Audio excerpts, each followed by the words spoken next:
麗素娥毛，物輕情意重，一字值千金，50步笑百步，呢啲究竟係咩嚟㗎？呢啲係諺語嚟嘅，諺語係民間流傳落嚟嘅短句，短短一句話就包含咗好多中華文化嘅智慧。不如我哋去問下啲同學識唔識呢啲諺語啦。好，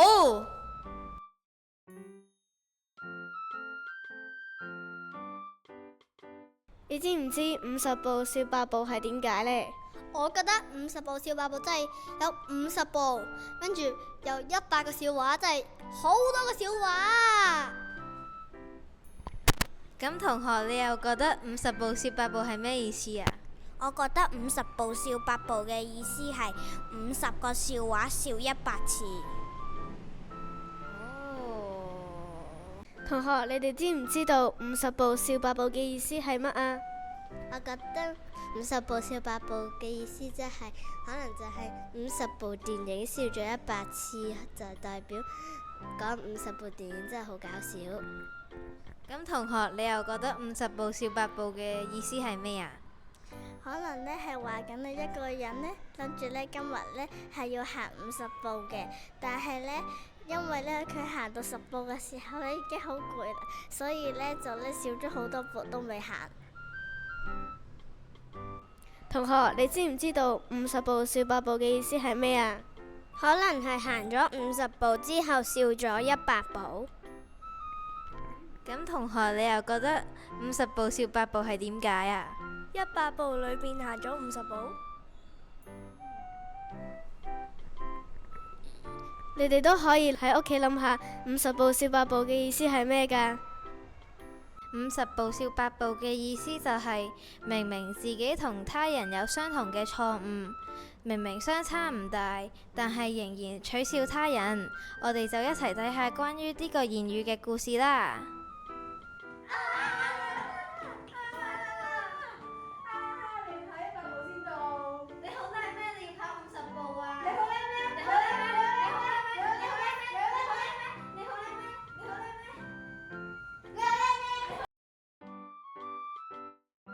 同學仔知唔知一字值千金嘅意思係咩啊？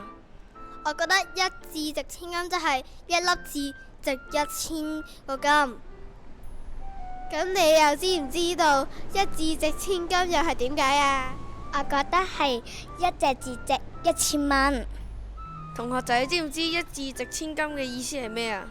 一個古代人寫一個句子值好多錢。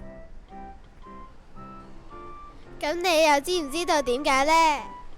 一字值千金嘅意思係一個明星寫咗一隻字值好多個金嘅。同學仔知唔知一字值千金嘅意思係咩啊？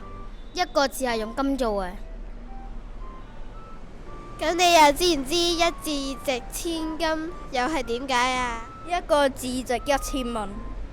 一字值千金嘅意思就係文章嘅用詞十分精當，同埋佢嘅文學價值好似千金一樣珍貴。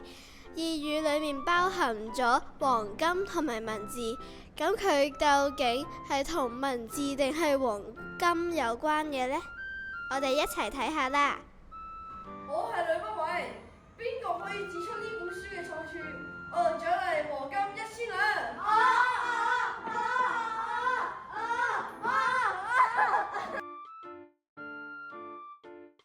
咁同我想問一下你，人心不足蛇吞象係咩意思啊？人唔可以太貪食，如果貪食嘅話，就好似個蛇吞咗個大象咁樣，點樣都食唔飽，成日會飽到嘔，成日會腸胃炎，仲會係咁病，因為飲食不健康。咁你知唔知道人心不足蛇吞象係乜嘢意思啊？我覺得意思就係人哋冇晒夢想，好似俾蛇吞晒個夢想去。同學想問一下你，人心不足蛇吞象係咩意思啊？即係呢，有一個人呢，佢做一件事一定要諗清楚，唔係就會後悔，好似蛇吞咗一個象咁樣，就會好重，以後都會攞住佢咁樣。咁你知唔知道人心不足蛇吞象係乜嘢意思啊？即係成個人生唔足夠，好似一條蛇吞咗個象咁樣，一世都消化唔到嗰個象咯。同學，想問一下你，人心不足蛇吞象係咩意思啊？我覺得係人個心淨係得蛇吞咗個象佢。咁你知唔知道呢個係乜嘢意思啊？我覺得佢嘅意思係人同埋蛇一齊食咗隻象。人心不足蛇吞象，呢個意思就係講人嘅貪婪無窮無盡，永不滿足。究竟呢個故事係有關人啦、蛇定係象呢？就等我哋一齊嚟睇下呢個故事啦。我要上山劈樹啦！你呢條小蛇真係可憐啊！我要救你，俾飯你食，食多啲，快高長大啊！你已經係一條大蛇啦！多謝你救咗我啊，讓我變得咁大隻，仲識講嘢添。為咗報答你嘅救命之恩，我幫你實現好多個願望啦。我要好多金銀珠寶。好，我仲唔夠，我要做宰相。咁你又做宰相啦。但係我仲未夠，我要長生不老。我幫你實現咗咁多願望，你仲要？你太貪心啦，我要食咗你。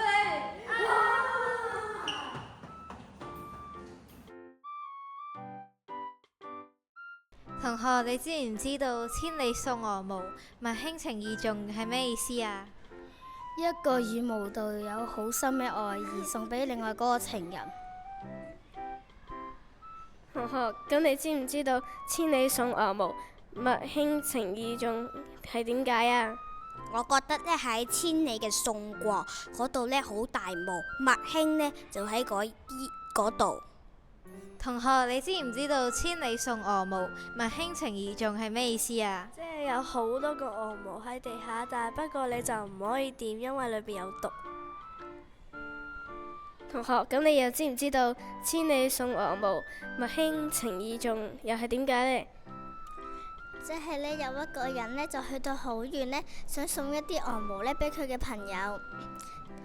但係呢，嗰個禮物呢就唔係好好嘅，最緊要呢就係友誼。講得好好啊！同學，你知唔知道千里送鵝毛，物輕情意重係咩意思啊？我覺得就係一隻鵝送好多條毛去1000公里。同學，咁你知唔知道千里送鵝毛，物輕情意重嘅意思係點解啊？我覺得係一個人，然之後去行去千里，然之後送鵝毛，然之後為你表達心意。